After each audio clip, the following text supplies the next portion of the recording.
성부와 성자와 성령의 이름으로 아멘. 하늘과 땅을 만드시고 사람을 귀하게 지으신 하느님 아버지, 예수 그리스도를 저희에게 보내주시어 하느님을 아버지라 부르게 하시니 찬미 받으소서. 살아있고 힘이 있는 말씀으로 주님께서 친히 저희에게 사랑을 알려주시고 삶의 뜻을 깨우쳐 주시니 감사하나이다.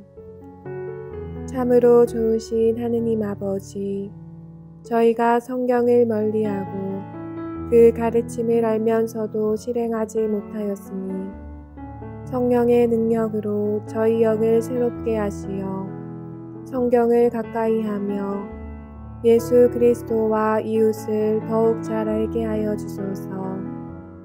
저희 구원을 간절히 바라시는 하느님 아버지, 저희가 성경을 생명의 말씀으로 받아들여 믿고 기도하고 살며 선포하게 하시고 언제나 예수 그리스도를 통하여 성령으로 하나 되어 아버지께 나아가게 하소서. 우리 주 그리스도를 통하여 비나이다. 아멘. 성부와 성자와 성령의 이름으로 아멘. 참 예수님, 열린 성경 강좌에 오신 여러분 환영합니다. 우리는 지금 탈출기를 함께 읽고 있습니다. 이집트에서 노예 생활을 하고 있던 이스라엘 백성을 하나님께서 구원해 내시고자 모세를 당신의 도구로 삼으셨죠. 그리고 모세를 이집트 파라오에게 보내십니다. 그래서 내 백성을 내어놓아라 라고 하나님의 말씀을 모세가 전하는데 파라오는 그러하지 않습니다. 파라오의 마음은 완고해졌다라는 표현이 되풀이해서 반복해서 등장하게 되는데요. 우리가 좀 생각해 볼 수 있죠. 그 하나님께서 파라오의 마음을 완고하게 하셨다라는 이 표현이 좀 문제가 되잖아요. 하나님께서 당신의 백성을 구하시려는 그 목적만을 생각한다면 파라오의 마음을 완고하게 하시는 것보다는 오히려 파라오의 완고한 마음을 부드럽게 하셨다, 이렇게 돼야지 맞는 것이잖아요. 왜냐하면 파라오의 마음이 완고해 있는 동안은 우리가 얼핏 생각해도 그 기간만큼 이스라엘 백성은 더 고통을 받고 있는 것이지 않습니까? 이집트에서의 고통의 시간이 늘어나고 있는 것이죠. 그러니까 하나님께서 파라오의 마음을 부드럽게 하셨다, 순하게 하셨다. 그래서 하나님의 백성을 내어놓게 하셨다. 이렇게 되면은 우리가 좀 납득하기가 쉬울 것 같은데 오히려 하나님께서 파라오의 마음을 완고하게 하셔서 이스라엘 백성을 내보내지 않게 하셨다. 이렇게 되니까 문제가 됩니다. 그런데 이것을 그러한 어떤 정서적이고 또 감정적인 차원에서만 보지 않고 종교적이고 또 영적인 그런 차원에서 보면은 이게 이유가 있다는 것을 우리가 알게 됩니다.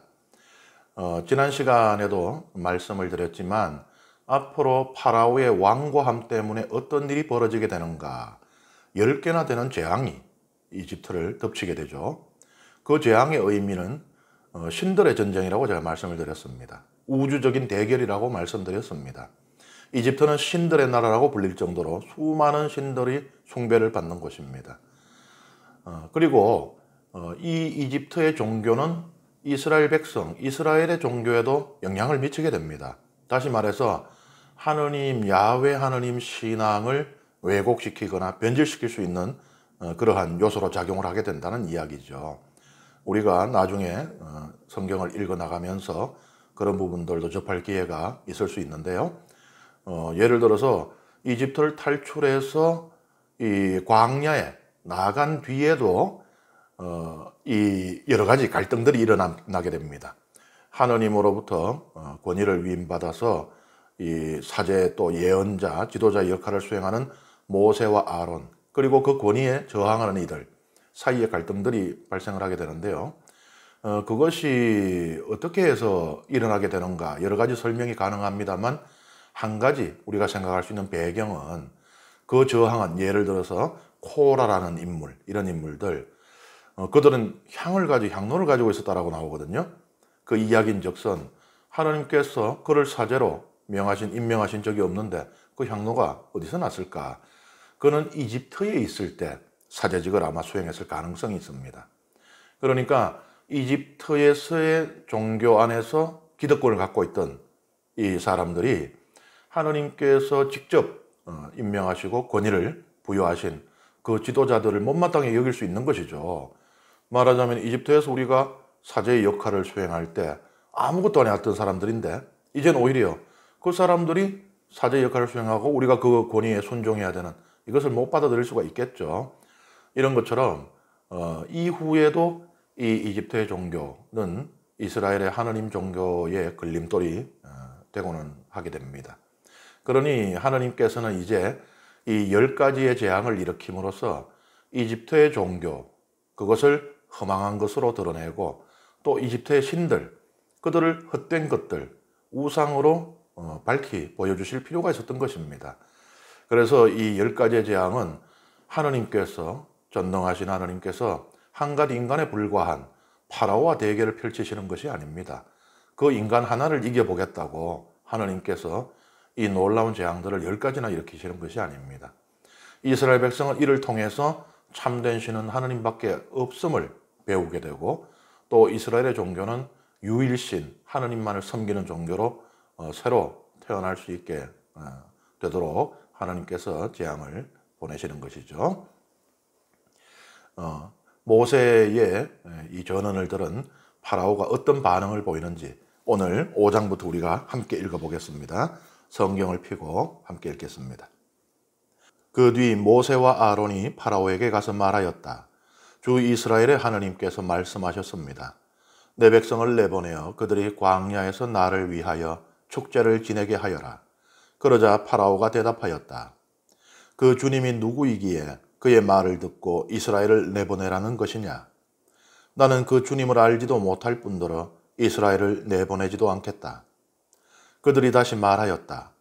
히브리인들의 하느님께서 저희에게 나타나셨습니다. 그러니 저희가 광야로 사흘 길을 걸어가 주 저희 하느님께 제사를 드릴 수 있도록 허락해 주십시오. 그러지 않으면 그분께서 흑사병이나 칼로 저희를 덮치실 것입니다. 이집트 임금이 그들에게 대답하였다. 모세와 아론, 너희는 어찌하여 백성이 일을 하지 않도록 부추기느냐? 너희 일터로 돌아가라. 파라오가 또 말하였다. 그들이 이제 이 땅의 백성보다 많아졌는데도 너희는 그들이 일을 그만두게 하려는구나. 파라오는 그날로 이스라엘 백성을 부리는 작업 감독들과 조장들에게 명령하였다. 너희는 벽돌을 만드는 데 쓰는 짚을 더 이상 예전처럼 저 백성에게 대주지 마라. 그들이 직접 가서 짚을 모아오게 하여라. 그러나 벽돌 생산량은 그들이 예전에 만들던 것만큼 그들에게 지워라. 그 양을 줄여서는 안 된다. 그들은 게을러져 가서 저희 하느님께 제사를 드릴 수 있게 해주십시오 하며 아우성치고 있다. 그 자들의 일을 더 힘들게 하여라. 그러면 그들이 일만 하느라 허튼 말에 귀를 기울이지 않게 될 것이다. 이에 그 백성의 작업 감독들과 조장들이 물러가서 그들에게 말하였다. 파라오께서 이렇게 말씀하셨다. 나는 너희에게 더 이상 짚을 대주지 않겠다. 직접 가서 너희가 쓸 짚을 어디서든 찾아가져와라. 그러나 너희의 일을 조금도 줄여서는 안 된다. 그리하여 그 백성은 온 이집트 땅에 흩어져 벽돌짚으로 쓸 지푸라기를 모아왔다. 그러나 작업 감독들은 너희는 짚이 있을 때와 다름없이 그날 일은 그날로 마쳐라 하며 다그쳤다. 그리고 파라오의 작업 감독들은 자기들이 세운 이스라엘 자손들의 조장들에게 너희는 어째서 정해진 벽돌 양을 어제도 오늘도 예전처럼 채우지 못하느냐 하면서 그들을 때렸다. 이스라엘 자손의 조장들이 파라오에게 가서 부르짖었다. 어찌하여 임금님의 종들에게 이렇게 하십니까? 이 종들은 짚을 받지도 못하는데 그들은 벽돌을 만들라고 말합니다. 보십시오. 이 종들이 이렇게 매를 맞았습니다. 임금님께서는 이 백성에게 잘못하고 계십니다. 그러자 파라오가 대답하였다. 너희는 게으르기 짝이 없는 자들이다. 그러니까 너희가 가서 주님께 제사를 드릴 수 있게 해주십시오 하고 말하는 것이다. 가서 일이나 하여라. 너희에게 짚을 대주지 않겠다. 그러나 벽돌은 정해준 수대로 만들어내어라. 이스라엘 자손의 조장들은 너희가 만들어야 하는 벽돌 양을 줄여서는 안 된다. 그날 일은 그날로 하여라 하는 말을 듣고 자기들이 공경에 빠진 것을 알았다. 그들은 파라오 앞에서 물러나오다가 자기들을 만나려고 서 있는 모세와 아론과 마주치자 그들에게 말하였다. 주님께서 당신들을 내려다보시고 심판해 주셨으면 좋겠소. 당신들은 파라오와 그 신하들이 우리를 역겨워하게 만들어 우리를 죽이도록 그들 손에 칼을 쥐어주었소. 그러자 모세는 주님께 돌아와 아뢰었다. 주님, 어찌하여 이 백성을 괴롭히십니까? 어찌하여 저를 보내셨습니까? 저희가 파라오에게 가서 당신 이름으로 말한 뒤로 그가 이 백성을 괴롭혀오고 있습니다. 그런데도 당신께서는 당신 백성을 도무지 구해주시지 않습니다. 예. 5장 5절에 우리말 번역을 먼저 살펴보겠는데요. 여기 보면 그들이 이제 이 땅의 백성보다 많아졌는데도 라고 되어 있습니다. 그런데 히브리어 원문을 그대로 직역을 해보면요. 이제 이 땅의 백성이 많아졌는데 이렇게 됩니다. 그러면 의미가 좀 달라지죠. 우리말 성경에서 이 땅의 백성보다 많아졌다. 그들은 이제 히브리인들이잖아요. 이스라엘 백성이잖아요. 그럼 여기서 이 땅의 백성은 이집트인들이죠. 그죠? 그렇게 되죠. 그런데 원문은 이 땅의 백성이 많아졌는데 여기서 말할 때 이 땅의 백성은 히브리인들이 됩니다. 그러니까 우리 지금 현재의 번역에 따르자면 이 땅의 백성은 이집트인이고 원문의 의미를 그대로 살리자면 이 땅의 백성은 이스라엘 백성이 됩니다. 파라오의 말이죠. 원문으로 우리가 이렇게 우리말 번역으로 이렇게 해석을 해도 의미가 있습니다. 그러니까 히브리인들이 이집트인들보다 많아졌으니까 문제가 된다 이런 의미가 되죠. 그런데 원문 그대로 우리가 해석을 해도 의미가 있습니다. 파라오는 히브리인들을 하느님의 백성으로 인정하지 않는 것입니다.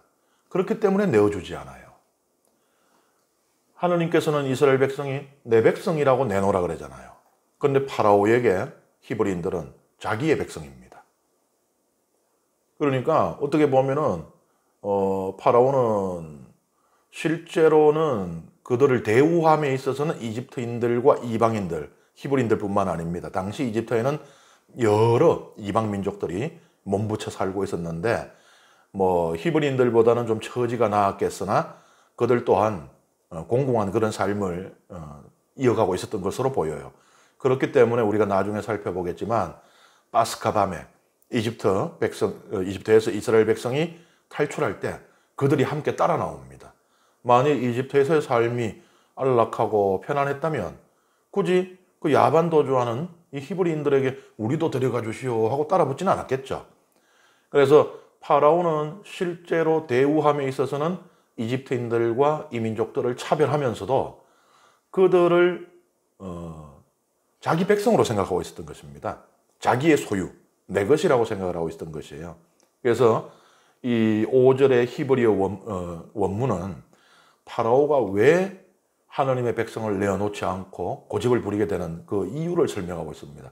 내 것인데 왜 빼앗아 가려고 하느냐라는 그런 의미가 되는 것이죠. 이스라엘 백성에 대한 하나님의 권리를 부정하고 있습니다. 그 주님이 누구길래 내 백성을 내보내라는 말이냐? 이런 의미가 되는 것이죠.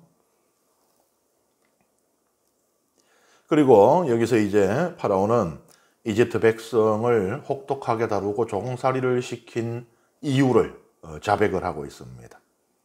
이스라엘 백성의 수가 늘어나는 것이 문제인 것이에요. 그래서 가혹한 삶의 환경을 조성함으로써 그 수가 불어나는 것을 막고자 했던 것이죠. 그리고 이렇게 모세와 아론이 하나님의 백성을 놓아달라고 청했는데 파라오는 오히려 더 그들을 힘들게 만듭니다. 이스라엘 백성의 노역을 강화하는 것인데요. 주로 이스라엘 백성이 하던 일이 이 벽돌을 만드는 일이었다라고 이 탈출기는 기록을 하고 있습니다.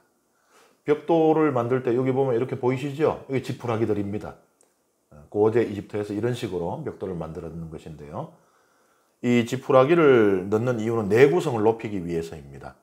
그러면 이제 이렇게 뭐 어디에 부딪히거나 또 떨어져도 그냥 지능만 있으면 뚝 부러질 것이 이 안에 그 짚이 있음으로써 이 더 내구성이 높아진다는 것이죠.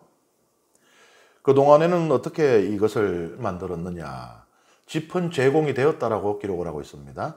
그리고 제공되는 짚의 이 진흙을 이겨서 이렇게 벽돌을 만드는 작업만 했었는데, 이제는 이스라엘 백성이 직접, 히브리인들이 직접 짚까지도 구해야 한다라고 파라오가 명령을 한 것이죠. 그러니까 이제 하루하루 녹초가 되어서 그냥 쓰러질 정도의 노역의 강도를 높임으로써 그들이 딴 마음을 품지 못하도록, 그리고 뭐 그런 와중에 어떻게 자녀 출산하기도 힘들겠죠. 오늘 여보 하는데 이미 코 드르릉 골고 있는데 뭐 되겠습니까? 뭐 그런 이유도 있었을 것이고. 참고로 이집트의 건축물은 대부분 우리가 이제 이집트 여행을 가서 또는 순례를 가서 볼 수 있는 고대 대부분의 건축물들은 사실은 벽돌로 되어 있습니다. 그런데 우리가 이집트 하면 떠오르는 피라미드라든지 또는 거대한 신전들이라든지 이런 거는 벽돌이 아닙니다. 그런 것은 돌이에요. 돌은 세월의 무게를 견딜 수가 있잖아요. 그래서 그것이 영원히 남도록 기원하면서 그렇게 돌로 지었고, 다른 건축물들은 모두 벽돌로 지었습니다. 심지어는 파라오의 왕궁도 벽돌로 지었습니다. 그러니까는 실제로 거기 안에서 살거나 일상적으로 사용하지 않는 피라미드나 신전 같은 건축물은 그것이 오래 보존되길 바라면서 돌을 사용했으나, 실제로 이 사람들이 사용하는 건물들은 벽돌을 썼는데, 그 이유는 벽돌 건축물은 낮에는 시원하고 밤에는 따뜻하기 때문에 그렇습니다. 이집트는 낮에는 쬐는 듯한 더위가 있고 또 밤에는 일교차 때문에 고통스럽거든요. 그래서 벽돌로 이 건축을 할 때 낮에는 그래도 좀 시원하고 밤에는 덜 추운 그런 건축이 되는 것이기 때문입니다. 그리고 이 탈출기의 이 이야기가 그냥 이스라엘 백성 히브리인들의 이집트에서의 종살이의 고단함을 표현하기 위해서 어떤 상상을 해서 그냥 지어낸 이야기가 아닌 것으로 보이는 것이, 기원전 15세기에 레크미르 무덤이라고 하는 게 이집트에서 있습니다. 기원전 15세기까지 거슬러 가는 그 무덤인데 이게 발굴이 되었거든요. 거기 무덤 안에 벽화에 보니까 이 민족들이 벽돌을 만드는 그림이 그려져 있었습니다. 그러니까 히브리인뿐만 아니고 뭐 여러 이민족들인데, 그래서 이방인 노예들에게 시키던 일이었다라는 것을 알 수가 있었습니다. 그리고 이집트에서 대건축들이 많이 일어났거든요. 도시들이 뭐 하나씩 생겨납니다. 뭐 라메세스라든지 뭐 이런 그 도시들이 하나씩 생겨나니까, 제가 말씀드렸지만 그 도시에서 신전을 제외한 나머지 모든 건축물은 벽돌로 만들어지니까 벽돌이 얼마나 많이 들어갔겠습니까? 뭐 수천만 장, 수억 장이 들어갔을 수도 있죠. 그 일들을 노예들이 다 했던 것입니다. 파라오가 이런 조치를 내리니까 이스라엘 대표들이 처음에는 파라오를 찾아가서 하소연을 합니다. 여기 보면은 히브리인들은 스스로를 파라오의 종이라고 고백을 하고 있죠. 그러니까 이 종생활이 오래되면서 이제는 스스로를 종으로 인식하게 된 것입니다. 처음에는 이집트에서 아주 고귀한 이들이었다고까지는 말하진 못해도, 왜냐하면 이집트인들이 이 이민족들을 경계하는 그런 그 경향이 굉장히 강했습니다. 그리고 자신들에 대한 우월감이 너무 컸어요. 심지어는 문헌에 자신들 이집트인을 기록할 때 사람이라고 기록하고, 이민족들은 할 때는 저 사람들이 이렇게 아예 사람이라는 단어조차 안 쓸 그런 정도였는데, 거기다가 또 이 히브리인들의 전통적인 생활 양식은 유목이었잖아요. 그것도 또 이집트에서 혐오하는 일이었습니다. 그렇기 때문에 뭐 이집트에서 아주 고귀한 이들 또 존대받을 만한 이들로 여겨지기까지는 안 했겠지만 요셉 덕분에 적어도 히브리인들은 함부로 건드릴 수 없는 사람들, 함부로 멸시할 수 없는 사람들 정도의 지위는 누리고 있었던 것이거든요. 그런데 어느 날 이제 파라오가 바뀌고 하면서 이 종살이를 강제로 하게 되었는데 그 시간이 길어지면서 이제 스스로를 종으로 인식하게 됩니다. 이집트의 종, 파라오의 종. 어떻게 보면 그것에 안주하려는 그런 경향을 보이고 있는 것이죠. 그러니까 이제 앞으로 하나님께서 이들을 이집트에서 노예살이에서 해방시켜서 광야로 데리고 나가신 뒤에도 계속 뒤를 돌아봅니다. 조금만 배고파도 우리가 이집트에서는 그래도 빵 굽는 가마 옆에서 빵도 먹고 양파도 먹고 했는데 하고 그렇게 이제 자꾸 이때를 돌아보게 되는 것이죠. 그러니까 오랜 시간의 종살이가 이들을 진짜 종으로 만든 것입니다. 그러니 이들은 우리가 지금 파라오가 이런 박해를 하니까 더 여기서 벗어나야 되겠구나. 더 하나님께 매달려야 되겠구나 하는 것이 아니고 파라오에게 먼저 가서 하나님이 아니고요. 파라오에게 먼저 가서 우리는 지금 열심히 잘해오고 있었습니다. 우리는 모세 이런 사람들하고 우리는 관계 없습니다. 우리 봐주십시오. 오히려 파라오에게 매달리고 그 다음에 이 모세를 또 비난하는 그런 길을 걷게 되는 것이죠. 그러면서도 흥미로운 것은요. 하느님을 원망하지는 않아요. 사실 이것을 하느님이 시켰잖아요. 여기 보면 주님께서 하느님께 지금 이들이 이런 말을 합니다. 주님께서 당신들을 내려다보시고 심판해 주셨으면 좋겠어요. 그러니까 우리를 이런 그 공경에 처한 모세, 아론, 당신들 천벌 받을 거야 이 얘기를 하고 있어요. 근데 사실은 그들은 하느님의 말씀을 전한 것뿐이잖아요. 그리고 모세 또 아론은 처음부터 그것을 분명히 밝히고 이 일을 시작을 하거든요. 그러니까 사람들도 그것을 알 텐데 그러면 하느님 왜 모세를 시켜서 이 사단을 냅니까? 그래도 이때까지는 이 정도로 죽을 맛은 아니었습니다. 해야 될 텐데 하느님께는 그러지 않아요. 모세와 아론 어떻게 보면 억울하죠. 우리는 시킨 대로 말한 죄밖에 없는데 모세와 아론에게 그것이 이스라엘 백성이 이집트에서 지금 파로의 종이 되었고 스스로를 파로의 종으로 인식하고 있고 그 말인즉슨 이집트의 신들이 그들의 신이 되었던 말과 똑같아요. 파라오와 이집트의 신들은 한 몸이거든요. 파라오는 보이는 신이라고 말할 수 있는 것입니다. 만져지는 신이고 그런데도 불구하고 자기들 조상 때부터 대대로 섬겨온 하느님 그분에 대한 일말의 경외심은 가지고 있었다는 이야기입니다. 그러니까 이 사람들의 지금 이 종교 세계라고 할까요? 이 사람들이 내면 안에서의 어떤 신관이라고 할까요? 이건 아주 복잡한 상태에 있다고 볼 수 있습니다.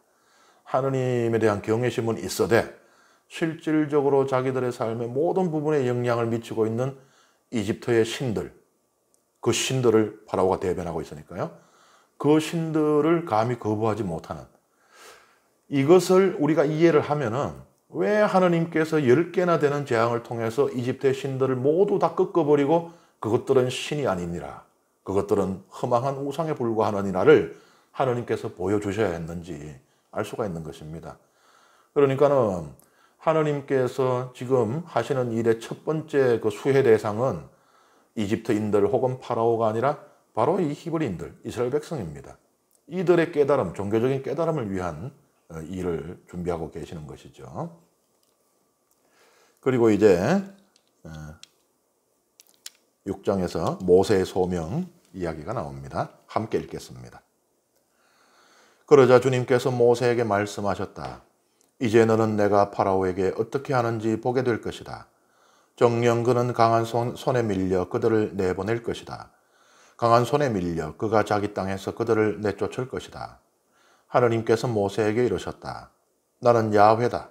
나는 아브라함과 이삭과 야곱에게 전능한 하느님으로 나타났으나 야훼라는 내 이름으로 나를 그들에게 알리지는 않았다. 또 나는 가나안 땅, 그들이 나그네 살이하는 땅을 주기로 그들과 계약을 맺었다. 그리고 나는 이집트인들이 종으로 부리는 이스라엘 자손들의 신음소리를 듣고 나의 계약을 기억하였다. 그러므로 너는 이스라엘 자손들에게 말하여라. 나는 주님이다. 나는 이집트의 강제노동에서 너희를 빼내고 그 종살이에서 너희를 구해내겠다. 팔을 뻗어 큰 심판을 내려서 너희를 구원하겠다. 그러고 나서 나는 너희를 내 백성으로 삼고 너희 하나님이 되어주겠다. 그러면 너희는 내가 주님임을, 이집트의 강제노동에서 너희를 빼낸 너희 하나님임을 알게 될 것이다. 그런 다음 나는 아브라함과 이삭과 야곱에게 주기로 손을 들어 맹세한 땅으로 너희를 데리고 가서 그 땅을 너희 차지로 주겠다. 나는 주님이다. 모세가 이스라엘 자손들에게 그대로 전하였다. 그러나 그들은 기가 꺾이고 힘겨운 종살이에 시달려 모세의 말을 듣지 않았다. 주님께서 모세에게 이렇게 이르셨다. 너는 이집트 임금 파라오에게 가서 이스라엘 자손들을 자기 땅에서 내보내라고 하여라. 이에 모세가 주님께 아뢰었다. 보십시오. 이스라엘 자손들도 제 말을 듣지 않았는데 어찌 파라오가 제 말을 듣겠습니까? 그리고 저는 입이 안 떨어져 말을 못합니다. 주님께서는 모세와 아론에게 말씀하신 다음 이스라엘 자손들을 이집트 땅에서 이끌어내라고 명령하시며 그들을 이스라엘 자손들과 이집트 임금 파라오에게 보내셨다. 그들 집안의 우두머리들은 이러하다. 이스라엘의 맏아들 르우벤의 아들들은 하녹, 팔루, 헤츠론, 카르미인데 이들이 르우벤의 시족들이다. 시메온의 아들들은 여무엘, 야민, 오핫, 야킨, 초하르, 그리고 가나안 여인의 아들인 사울인데 이들이 시메온의 시족들이다. 족보에 따라 본 레위 아들들의 이름은 이러하다. 곧 게르손, 크핫, 머라리이다. 레위가 산 횟수는 137년이다. 시족에 따라 본 게르손의 아들들은 리브니와 시므이이다. 크핫의 아들들은 아므람, 이츠하르, 헤브론, 우찌엘이다. 크핫이 산 횟수는 133년이다. 머라리의 아들들은 마홀리와 무시이다. 이들이 족보에 따라 본 레위의 시족들이다. 아므람은 자기의 고모 요케벳을 아내로 맞아들였는데 이 여인이 그에게 아론과 모세를 낳아주었다. 아므람이 산 횟수는 137년이다. 이츠하르의 아들들은 코라, 네펙, 지크리이다. 우찌엘의 아들들은 미사엘, 엘차판, 시트리이다. 아론은 암미나답의 딸이요 나흐손의 누이인 엘리세바를 아내로 맞아들였는데 이 여인이 그에게 나답, 아비후, 엘라자르, 이탄마르를 낳아주었다. 코라의 아들들은 아시르, 엘카나, 아비아삽이다. 이들이 코라인들의 시족들이다.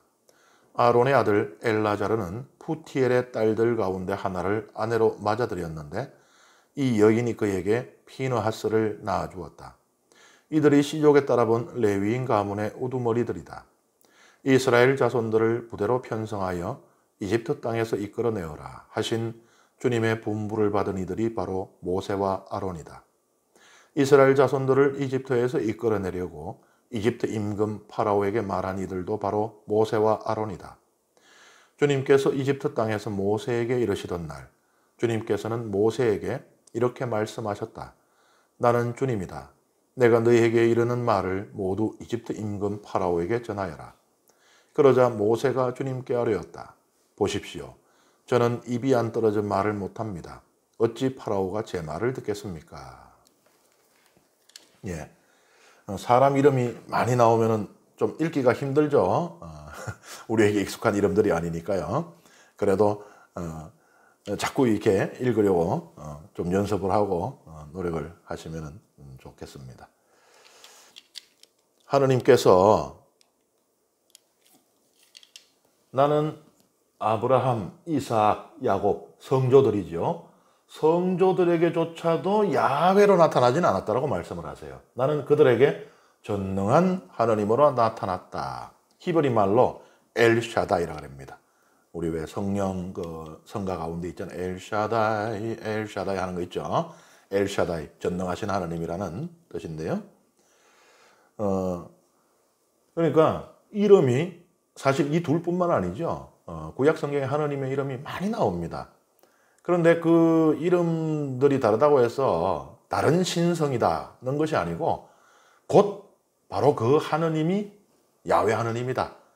그러니까 하느님의 다른 이름들은 야훼 하느님의 어떠한 특정한 부분을 강조해서 보여줍니다. 예를 들어서 야훼라고 하는 이름은 이 파스카, 출애굽, 구원하시는 하나님, 해방하시는 하나님의 모습을 강하게 드러내는 이름이 되는데요. 그러한 것처럼 이 하느님의 이 어느 한 부분들을 더 밝히 또 강하게 조명을 하고 있기는 하나 그렇다고 해서 다른 신이 아니라는 것입니다. 그 하느님이시다 라고 말씀을 하고 계시는 것이죠. 야훼 하느님께서 전능하신 하느님으로 나타나셔서 성도들과 맺었던 그 계약을 이제 이행하신다는 말씀입니다. 그리고 하느님께서 이제 이스라엘 백성과 맺을 관계에 대해서 말씀하시는데요. 나는 너희를 내 백성으로 삼고 너희의 하느님이 되어주겠다. 이제 이스라엘 백성은 하느님의 백성이 되고 하느님께서는 이스라엘의 하느님이 되시겠다는 것인데 여기서 중요한 것은요. 조건이 없습니다. 그냥 하느님께서 내가 되어주겠다예요. 내가 삼겠다예요. 은총입니다. 은총이 조건이 없는 거잖아요. 공짜잖아요. 우리가 주님의 은총을 받았습니다 할 때 감사드리는 게 무엇 때문입니까? 우리는 그럴 만한 자격이 없는데 우리는 그럴 만한 일을 하지 않았는데 거저 주어졌으니 공짜로 주어졌으니 선물로 주어졌으니 감사드리는 것이잖아요. 제가 저의 피땀 흘린 노력으로 노력해서 이루어냈어요. 그러면 감사드릴 일이 없죠. 오히려 제가 축하를 받아야죠. 제가 하루에 2시간, 3시간 자고 공부해서 아주 명문대를 입학했어요. 그러면은 명문대 학장님께 강사를 드립니까? 아니죠. 제가 오히려 축하를 받아야죠. 야, 그렇게 밤잠 자지 않고 애를 먹더니 장하다, 대단하다. 그래야죠. 우리가 하나님 은총에 감사드립니다 하는 것은 그게 그냥 주어졌기 때문이죠. 선물로, 무상으로 주어졌기 때문이죠. 이것은 무상으로 주어지는 선물입니다. 하나님께 맺어주시는 관계. 조건이 없어요. 그렇기 때문에 이 관계는 깨지지도 않습니다. 깨어지는 계약은 조건이 있기 때문에 깨어집니다. 나중에 이제 시나이 산에서 하나님께서 모세를 통하여 이스라엘 백성과 맺게 될 계약은 조건이 있어요. 너희가 이렇게 한다면 나는 이렇게 한다. 난 너희의 하나님이 된다. 조건이 있습니다. 그렇기 때문에 나중에 가나안 땅에 들어가고 나라를 세우고 그리고 이제 거기서 풍요로움과 또 부유함을 누리면서 우상 숭배에 빠지고 하느님의 길에서 벗어나고 율법을 지키지 않게 되면서 그 계약이 깨어지잖아요.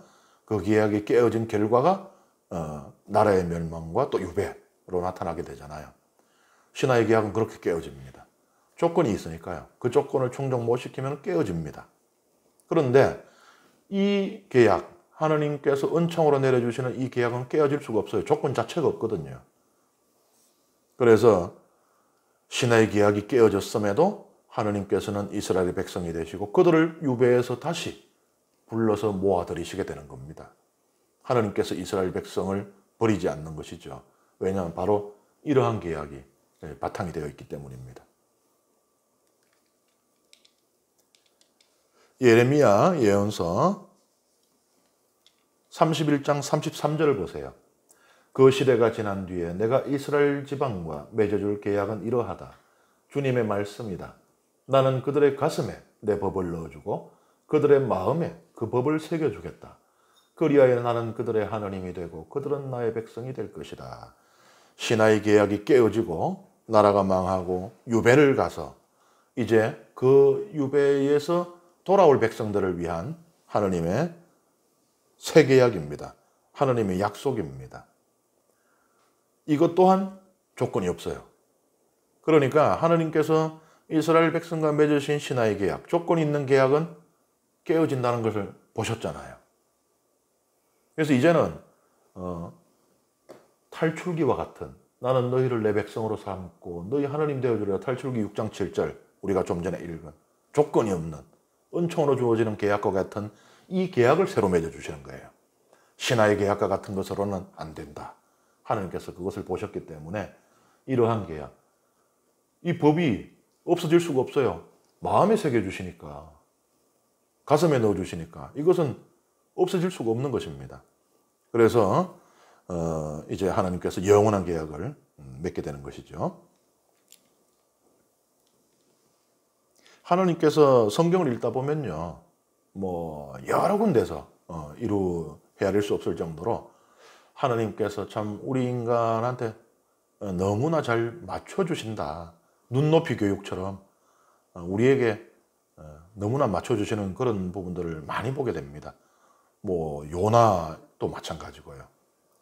요나에게도 하나님께서 눈높이 교육을 해주시는 것이고요. 그러한 부분들 많이 볼 수 있게 됩니다. 그런데 이스라엘 백성들의 반응이 어떠하냐? 제가 아까 말씀드렸죠. 이들은 오랜 생활 종살이를 통해서 스스로를 종으로 인식하게 되어버렸다고요. 그들은 기가 꺾이고 힘겨운 종살이에 시달려 모세의 말을 듣지 않았다. 모세가 하나님의 말씀을 전해도 종살이에서 벗어날 의욕을 갖지 못합니다. 그러니까 이들이 하는 일들은 어떻게 보면 죄가 되지 않는 것 같아요. 약한 이들, 고통받는 이들, 그들이 하는 일이기 때문에 이들이 앞으로 하게 될 일들도 마찬가지고요. 그래서 이들이 끊임없이 하나님을 시험하고 또 하나님을 실망시키고, 그럼에도 불구하고 하나님께서는 이들을 이끌어서 약속의 땅으로 데려가 주시는 것이죠. 이들이 하는 것은 그들이 악하기 때문에 하는 것이 아니기 때문에 그렇습니다. 약하기 때문에 하는 것이기 때문에 그렇습니다. 창세기 강의를 돌아가 보신다면 노아의 홍수 이후에 하나님께서 하시는 말씀이 거기 있죠. 이들은 어려서 악을 행하기 마련이다. 또는 뭐 번역하기에 따라서는 죄를 짓게 마련이다. 어리다는 것은 나이가 어리다는 의미가 아니고 약한, 나약한 이런 의미를 가지고 있거든요. 그래서 이들은 불쌍한 이들입니다. 그래서 우리가 하나님께서 이들을 왜 구하시려고 하는가? 이들을 물론 아브라함의 후손, 하나님께서 계약을 맺으신 아브라함의 후손이라고 생각을 우리가 1차적으로 하겠으나 이들뿐만이 아니고 하나님께서 오늘날도 억눌린 자들, 가난한 자들, 어디 하소연해도 들어줄 판관이 없는 이들, 이런 이들 하나님께서 그들의 편이 되어주시고 왜 구하시려고 하는가? 우리가 이런 것들을 보면 이렇게까지 됐는데도 이들은 종살이에서 벗어날 의지조차 갖지 못하는 불쌍한 사람들인 것을 생각하면 우리가 인간임에도 불구하고 이들을 조금 더 이해하게 되고 우리가 연민을 가지게 되잖아요. 하물며 하나님께서는 이러한 이들을 어떻게 생각하시겠는가를 우리가 좀 이렇게 미루어 짐작을 할 수 있을 것 같습니다. 그리고 이제 족보 이야기가 나옵니다. 여기서 보면은 뭐 이스라엘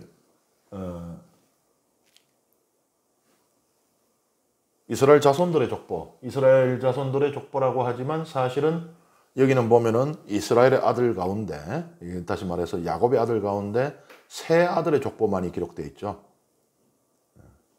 그리고 그 중에서도 특히 아론의 족보를 집중적으로 보여주고 있습니다.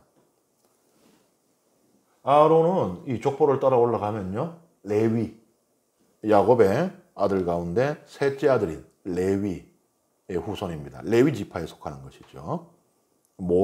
모세의 형이고, 아론은 모세의 형이고요.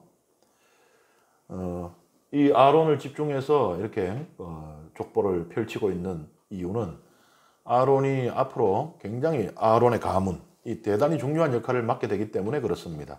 우리는 뭐 사실 신앙생활을 하면서 성경을 이미 여러 번 읽고 했기 때문에 아론의 가문이 어떤 일을 하는지 이미 알고 있지만 지금 아직 아론이라고 하는 인물은 성경에서 이제 막 등장하는 시점이거든요.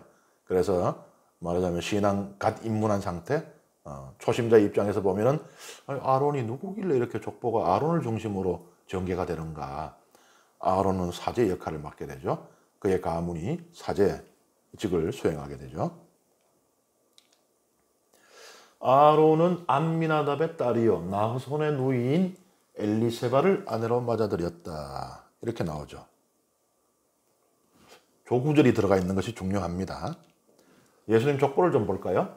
아론의 족보를 봤는데 예수님 족보 마테오복음 1장 1절에서 4절이죠. 여기 보면은 람은 암미나답을 낳고 암미나답은 나우손을 낳았으며 나우손은 살몬을 낳았다. 이렇게 나오는데 이게 누구의 족보예요? 예수님의 족보입니다. 그죠? 예수님의 족보에 이 엘리세바가 간접적으로 들어가 있는 것입니다.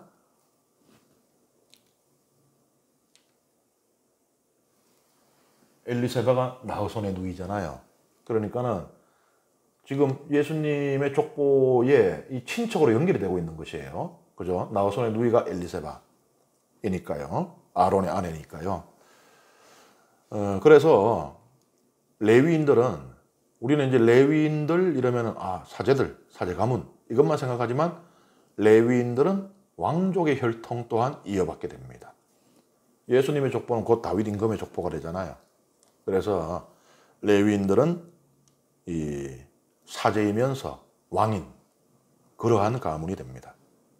예, 첫 번째 시간은 여기서 마치고 잠시 쉬고 두 번째 시간 이제 이 파라오를 매개로 한 이집트의 신들과 하느님의 전쟁 이야기 시작하겠습니다.